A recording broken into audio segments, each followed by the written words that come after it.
What's going on, guys? Kyle here from GuideWise. In this video, I will show you how to create approval workflows in Monday.com.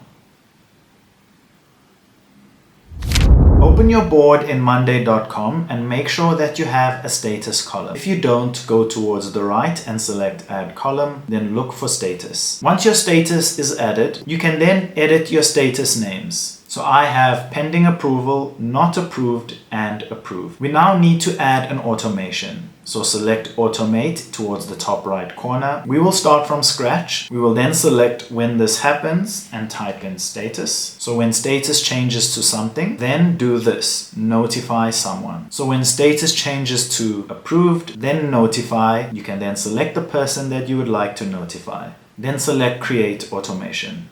Now we have created an automation.